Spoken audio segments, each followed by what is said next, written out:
हाँ, good afternoon everyone. Basically मेरा नाम विनय कुमार तिवारी है। मैं Minda corporation corporate office wiring and division से हूँ as a senior manager. Overall in auto industry अगर आप देखेंगे तो ओईएम जो हमारे टू व्हीलर सेगमेंट के हैं या कमर्शियल व्हीकल सेगमेंट के हैं या ट्रैक्टर सेगमेंट के हैं, सो इन सारे सेगमेंट में ओईएम किसी ना किसी के साथ उनकी जॉइंट वेंचर है। जैसे फॉर एग्जांपल किसी जापानीज़ के साथ या किसी कोरियन के साथ। सो उसके बेस पे उनकी पॉलिसीज़, उनके प्रोसीजर, उनके मैन्युफैक्चरिंग प्रोसेसेस सब बने हुए हैं जिसके बेस पे ओईएम अपनी वर्किंग करते हैं। अदर साइड ओईएम को सप्लाई के लिए जो टायर वन सब कस्टमर हैं लाइक मिंडा, जैसे हम वायरिंग आने सप्लाई करते हैं अपने सारे ओईएम को। सो इसमें हमें चैलेंजेस इस तरह मिलते हैं कि हमारे एक तरफ ओईएम हैं जिनकी रिक्वायरमेंट कहीं ज़्यादा होती है, वो किसी ड्यूटी पे मेजर उनका फोकस होता है। एक भी क्वालिटी कंप्लेन आती है या ईयर टू ईयर वो कॉस्ट पे फोकस करते हैं कि कॉस्ट डाउन होनी चाहिए।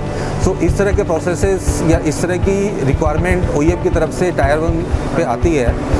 इन अदर हैंड अगर आप देखेंगे जो हमारे सप्लायर हैं जिनसे हम मटेरियल लेते हैं वो हमारे एमएसएमई सप्लायर हैं मेजर। सो एमएसएमई में अगर आप देखेंगे सो मोस्टली वो छोटी इंडस्ट्री होती है, स्मॉल स्केल इंडस्ट्री होती है। सो उनका मेजर फोकस ये होता है कि वो टायर वन या ओईएम में अगर वो डायरेक्ट दे रहे हैं तो उनका मेजर फोकस होता है कि वो टाइम से डिलीवरी करें, और टाइम से डिलीवरी करने के लिए वो उनका फोकस शायद क्वालिटी या अदर पैरामीटर या प्लांट में जो बेसिक पैरामीटर हैं उनसे वो डाइवर्ट हो जाते हैं। So as a personal feeling आप देखेंगे तो मुझे लगता है कि ये जो क्लस्टर प्रोग्राम अगर जो हमने रन किया है, टायर वन हम हैं और हमारे साथ हमने अपने सप्लायरों को सेलेक्ट किया है जो इस पे काम कर रहे हैं। सो उसमें उनको ये गाइडेंस मिल जाती है गवर्नमेंट की साइड से या हमारी साइड से, हमारी टीम के साइड से, कि उनके इन पे विजिट होती है। विजिट के दौरान उनको 1S 2S या बेसिक चीज़ें जो वो फॉलो नहीं करते हैं उस पर उनको ट्रेनिंग दी जाती है, उनको गाइड किया जाता है।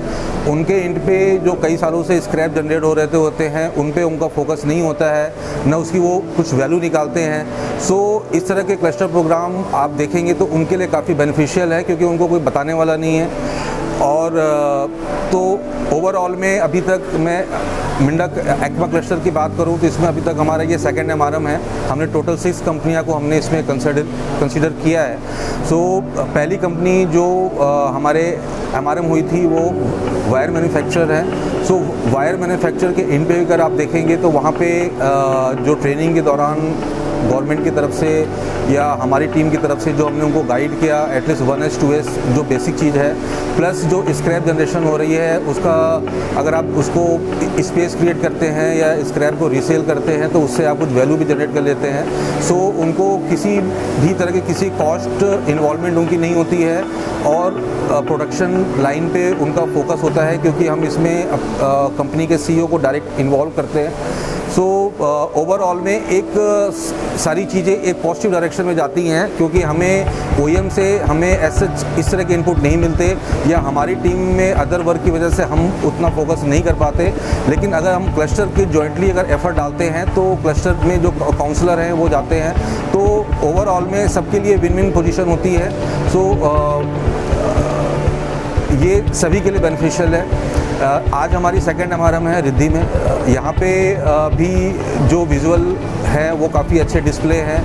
एटलीस्ट जो मटेरियल जहाँ पे होना चाहिए वो वहाँ दिख रहा है। थोड़ी बहुत इम्प्रूवमेंट हर जगह होती है लेकिन ये फर्स्ट एमआरएम उनके लिए है, तो मे बी नेक्स्ट टाइम जब वो एमआरएम में पार्टिसिपेट करेंगे तो वो इन चीज़ों को इसके अगेंस्ट अपना एक्शन प्लान बाकी चीज़ों को लेके आएंगे। तो इसका कहने का मतलब ये है कि ओवरऑल में एक डायरेक्शन क्लियर है और उस डायरेक्शन के हिसाब से सबके एक्शन क्लियर है और एक्शन के हिसाब से एक टाइमलाइन है कि हमें इस टाइम तक इस काम को कंप्लीट करना है। So that's all from my side and I think overall I am finding good regarding this cluster. Thank you so much.